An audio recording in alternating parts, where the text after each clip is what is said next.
All right. By the way, my name is Versatile, aka the Alkebulan Trust, the name you can trust when it comes to all things reactions.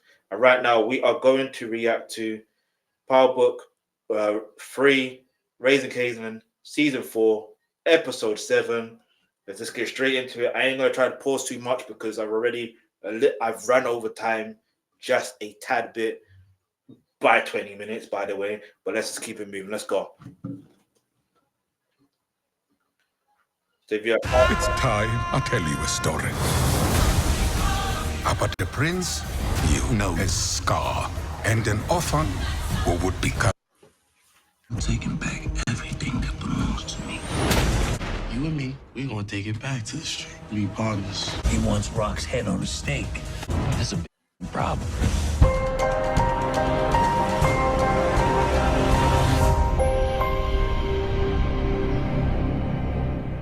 What's up, YouTube? It's your boy MarcDark, and I'm back with another video. If you're new, if you love power, go ahead and hit that subscribe button, like the video, and leave your theories, comments, everything down below.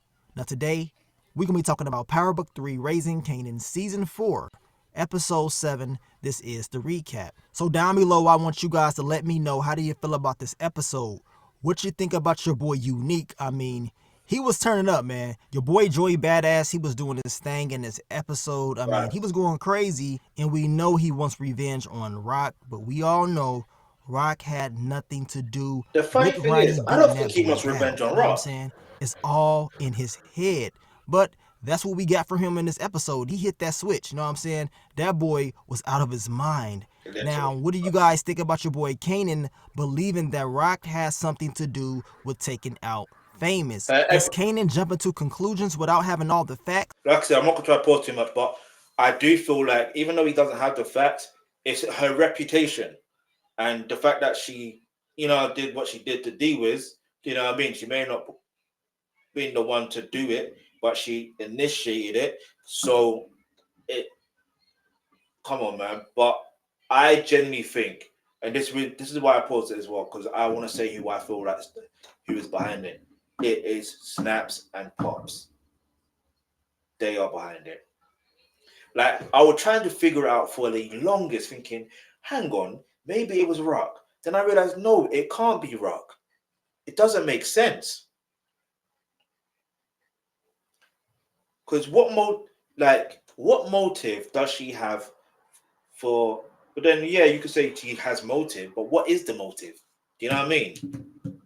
But I looked at it from another angle, thinking, let's think about how Snaps and Pops are supposed to be. They're supposed to be the ones that are dangerous.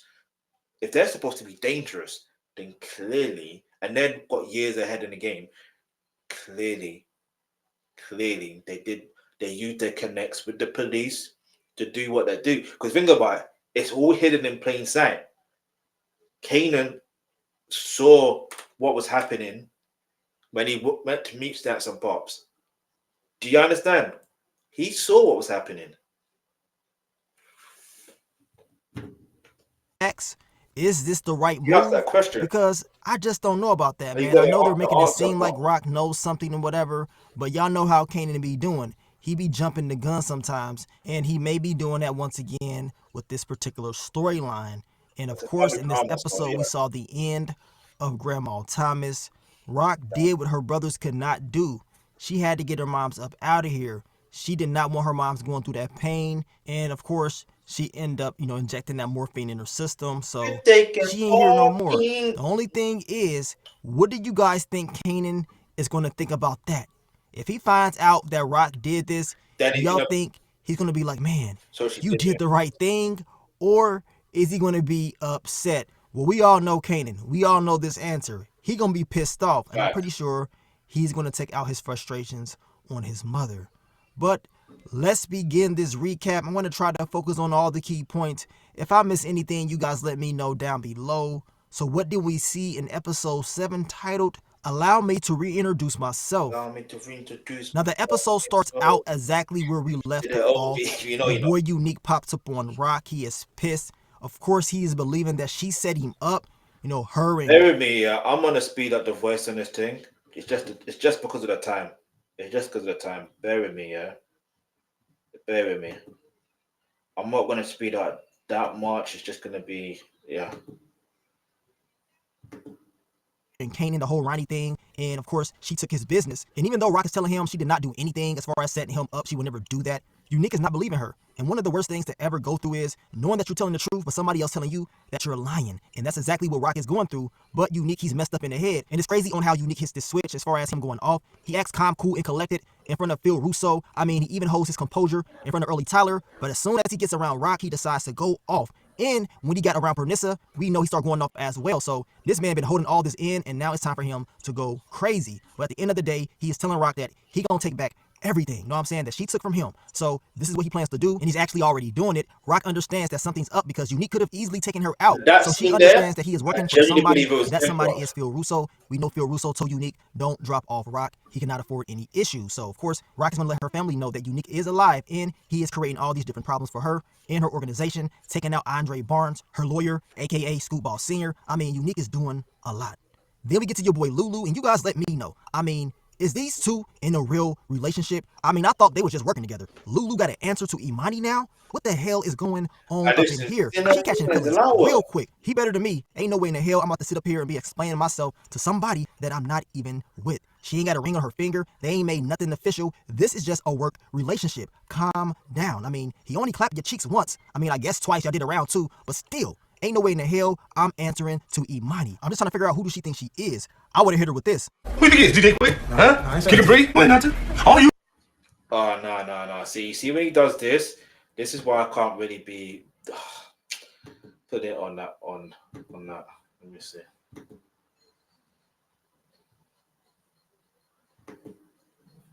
You only clapped your cheeks once. I mean, I guess twice y'all did a round too, but still, ain't no way in the hell I'm answering to Imani. I'm just trying to figure out who do she think she is.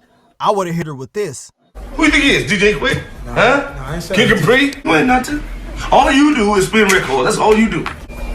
Blue, you ain't nothing. Get out my face before you get swole. That's all Lulu gotta do, know what I'm saying? Straight Birdie Mac style.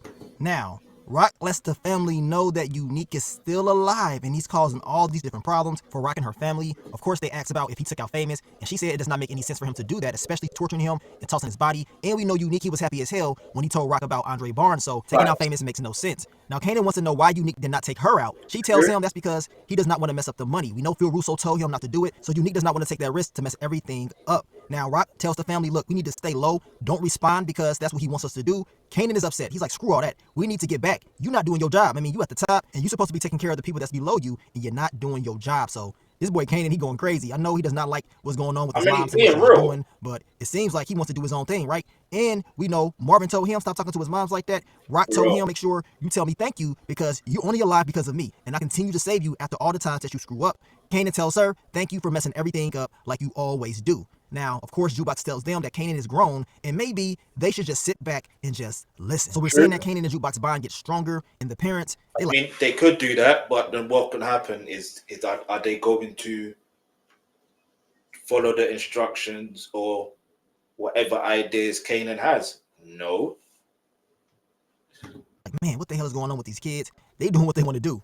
Now we get to Pernissa, and she finally gets to see Unique, he is alive. She was happy as hell, and this is probably going to be one of the only times where she is as happy as she was when she first saw him, because it did not take her long to figure out that this man is not the same person. He is messed up in the head. She told him, basically, Raq selling him out is one thing, but teaming up with Ronnie, she can't see it. She's questioning the things that he is telling her. This is crazy. As I told you guys, Unique has decided to flip on certain people, and Pernissa is one of those people that he has decided to flip on. But I knew this was going to happen because we know Pernissa is thinking that he's the same old Unique. He is great and all this stuff, but no, this is a different person, and now you're going to see it. He is telling her, pack up her stuff, because the South Side is about to get real smoky. Now we get to Lulu, Raq and Marvin. Lulu was telling him that if Unique is trying to take down his family, he is going to have to go through him first. That means your boy Lulu is back. He ain't playing around, and he's ready to go to war for his family. But once again, Raq is telling him that we need to just wait or whatever. We can't really make no moves. We need to lay low. She wants to get more intel about what's really going on and, set up a game plan. We know Lulu, he talked about Andre Barnes because we know he got dropped off, and he doesn't want to just sit back. He is ready to go to war. But we gonna see, man. Your girl Raq, she understands that, you know what I'm saying, she's playing it cool, but eventually she will have to go on the offense. Now we get to Kanan and Jukebox, and once again, they're talking about the whole Unique thing. It seems like Kanan ain't really concerned. He feels like the whole Unique Unique thing is his mom's problem. He also tells Jukebox that he has a lot of money and he plans on starting a business and he wants her to work with him. Jukebox is like, look, I'm not working for you. Kanan tells her that's not going to be the case. You want to be my partner and you're good at this. I just want somebody that I can trust. The question is, can Kanan really trust Jukebox? As I told you guys, they're doing these crazy things with these cameras, the angles. You know something's up. I mean, I'm feeling like something's up with Jukebox. Maybe we'll find out by the end of the season, but something ain't right. That's just my opinion. That's what I'm feeling. But we know Jukebox, her whole game plan is just to find out what happened to Famous. And of course, they're talking about maybe it was the police. I don't know what the theory is. Like, I don't like. Look, there's no way Jukebox. I could be wrong, but I see what they're talking about with the camera angles and why it may seem as though there's something up with Jukebox. She knows something more than. Do you know what I mean? I don't know, but I feel like this is my perspective on what I think is going to happen. I think what Kanan's going to do is he's going to lash out on. He's basically going to try and do what he did to. You see what Tariq did to his own dad, yeah, to Golfs, aka James St. Patrick. It's like he's gonna try and do that to his mom, but then Marvin's gonna fight, like, be there to save the day or whatever, and then instead Marvin gets the, do you know what I mean?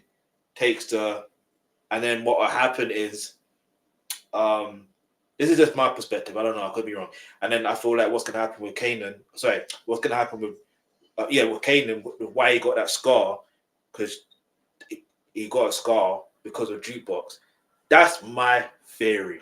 Yeah, but let me know what your theory is in the description box below. I could be completely wrong. You know what I mean? I could be completely wrong, but I don't think she has nothing to do with what happened to Famous. I genuinely believe that. Police. Jukebox tells Kanan, well, if it was the police, they had somebody pay them off and they need to find out who that somebody is. So that is the game plan. So we're going to see. We're going to see what time it is as far as who took out Famous. And it seems like Jukebox and Kanan, they ain't going to stop until they get answers. Now, Raq and Marvin, they go to Snaps and Pops. And they're pretty much just looking for some help for real. They understand that Unique is a problem. They're telling them that our problem is y'all problem. And we know they tell Raq, well, not necessarily. We work with Kanan, not you. And I'm going to tell you right now, that was the last thing that Raq wanted to hear. Now, they did tell her that they keep their eyes on the streets. See, we work with Kanan, not you. They don't like Raq. They don't like Raq. And they don't like Kanan either. Don't get that twisted. They like money. They probably wanted to find out more about Unique. Sorry, more about Raq and her situation. Do you know what I mean? With Detective Howard and all that stuff there.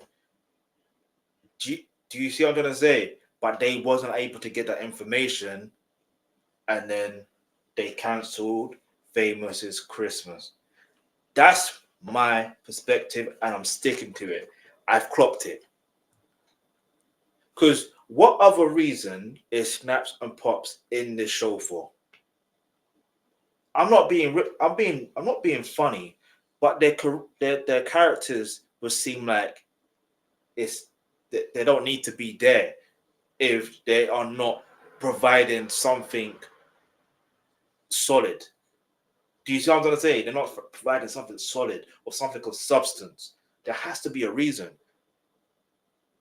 The same one for Phil Russo's there, Stefano. They all play a pivotal role.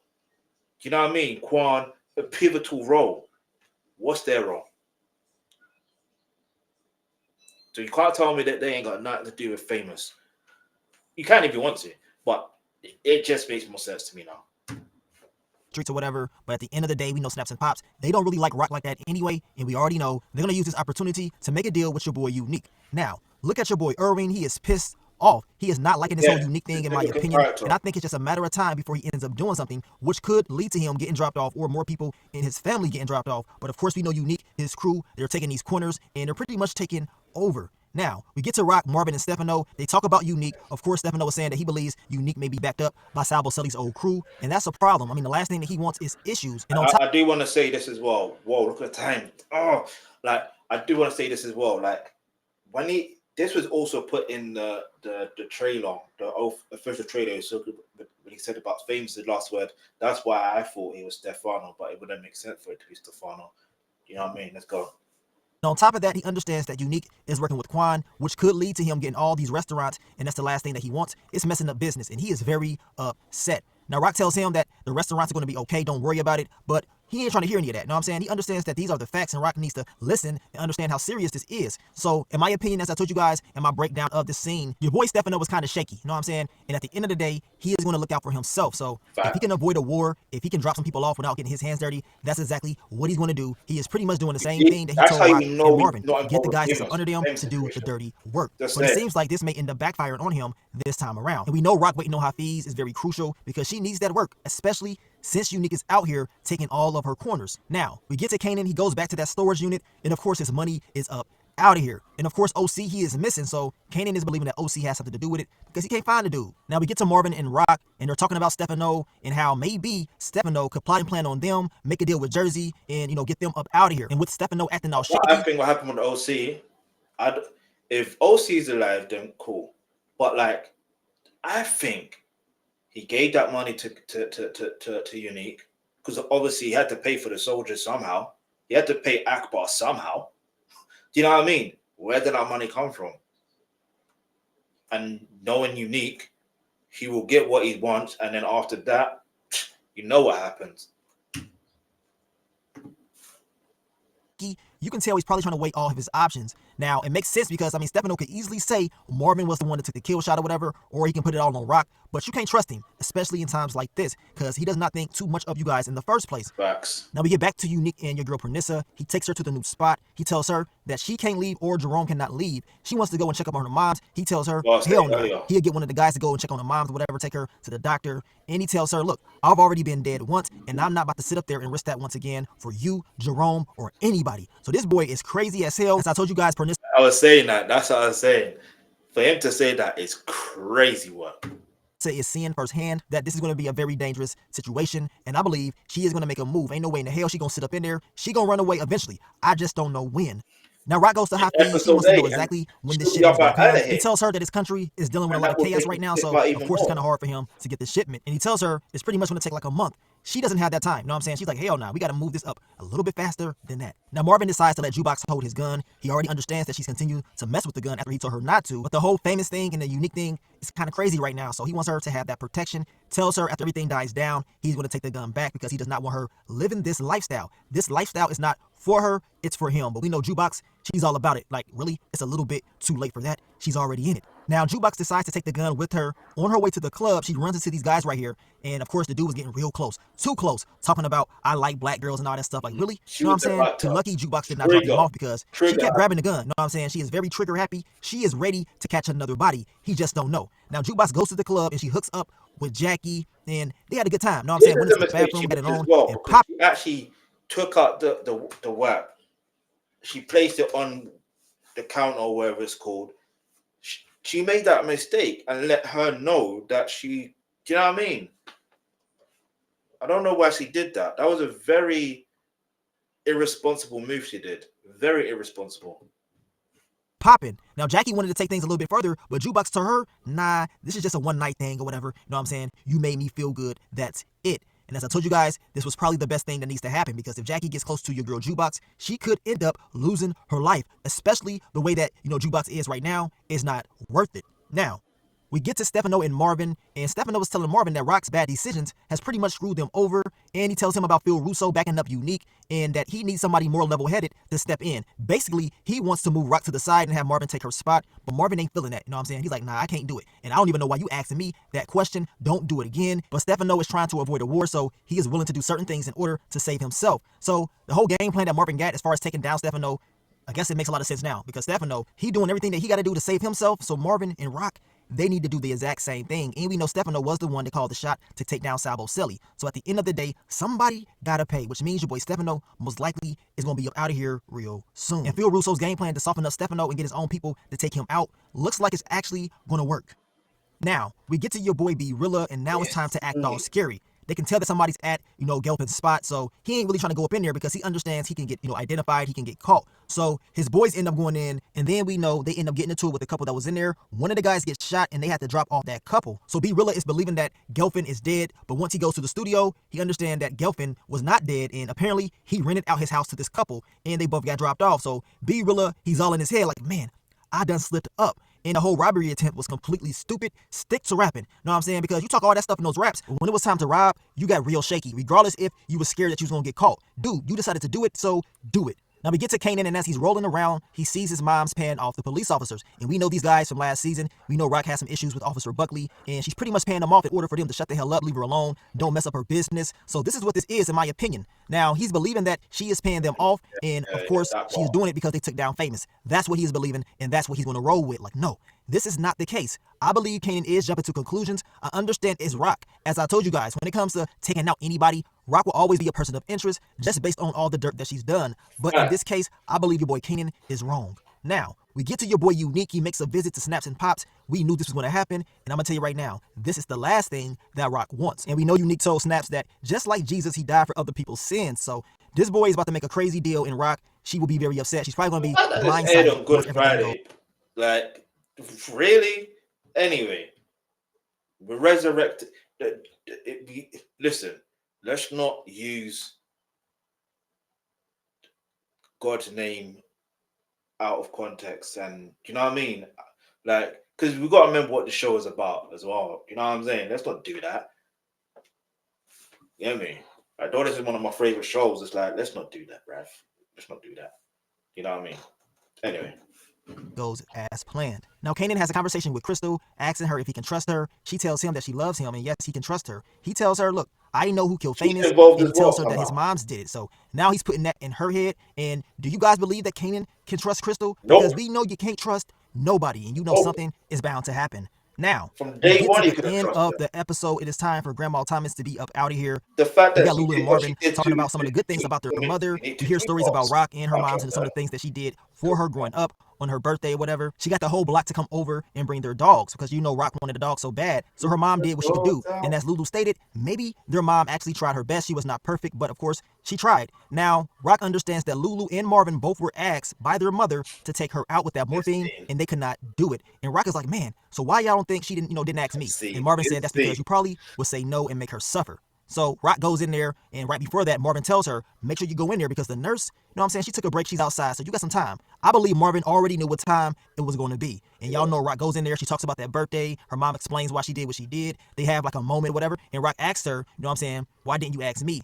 And then we know Raq says, look, do you want me to do it? And her mom tells her, look, she is tired of going through all this pain. You know what I'm saying? She just wants it to end. Now, we know Mama Thomas tells Raq that she is her only daughter. We know Raq tells her she is her only mother. And after she injected the morphine, she tells Raq to make sure she takes care of her brothers and to take care of her son. A very emotional scene. Did any of y'all cry? Know what I'm saying? As I told you guys, knowing somebody is about to die is one thing, but when it actually happens, it hits way harder. And we can tell this really got to Raq. I mean, she loves her mom. I know she wasn't the best. I know everything was not always right, but we know she did at least try. But now Raq has to live with this. This girl is strong. She is real strong to even do something like this, but it is what it is. My only thing is, I know Kanan, he gonna be upset. If he finds out that Raq did it, regardless of her reasons, regardless if, Grandma wanted Raq to do it or not, Kanan is not going to give a damn, and he is going to go off. This is one of those secrets that does not really need to get out for real. Know what I'm saying? Raq just needs to keep that to herself and let it be. But we're going to see what's going to happen. Down below, I want you guys to let me know, what do you think about episode 7? Very good episode, very emotional. Your boy Unique, his plans have finally, came through, and it seems like Raq, she is suffering from his actions. The question is, by the end of the season, will Raq actually be able to make, a counterattack? Will she be able to defeat Unique? And of course, who killed Famous? And how will this whole Kanan thing go as far as him believing his mom's took out his best friend? It seems like he's going to make a move, and that's the last thing that she needs. I'm just hoping she's able to make some type of counterattack before it's a little bit too late. That'll be too late. We gonna see. Episode As 8, I told you guys, I believe next week is the ruthless break, so we will not be getting the episode. But of course, I still will be dropping more videos for you guys real soon, so stay tuned for that. We're going to talk about what we saw in this episode 8 trailer, so be on the lookout for the content. Now, I want to thank you guys once again for all the love, all the support, and I will catch y'all on the next one. But let me get up on out of here, man. It's your boy MarcDark. I'm out. Peace. Peace. Let's quickly read the comments real quick. Shout out to Mark Dark. Let me know what your thoughts are as well. Like, yeah, man, this episode was everything that's happened between episode 1 to episode 7 is a lead up to even what happened in the previous seasons is literally a lead up to episode 8, 9, and 10, and for the next season, which is I believe is the finale. You know what I mean? And then we go into the Power Origins. Like, you get it? Everything is there for a reason. Patina needs an Emmy for the last scene with Joyce. Yeah, she does. Raising Kanan wardrobe department beyond effing on point. That's true. Stefano being a hypocrite because he checked Kanan for going behind Raq's back, but had Marvin do the work behind her back and wants him to replace her. I see why Tariq and Kanan got along so well. They're both really aggravating and emotional. Hey yo, that's rude. I'm gonna put this. It is interesting how Raq's reputation precedes her. However, I feel that Kanan pull Tariq St. Patrick. This is a prequel, and also Joey Bad deserves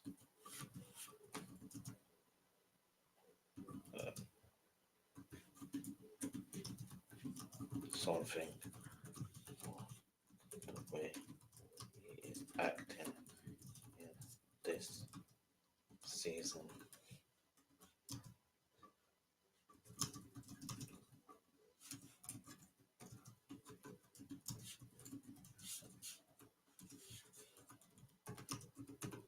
Like, he really is worse than Ronnie. He's worse than Ronnie. I didn't think that could be possible.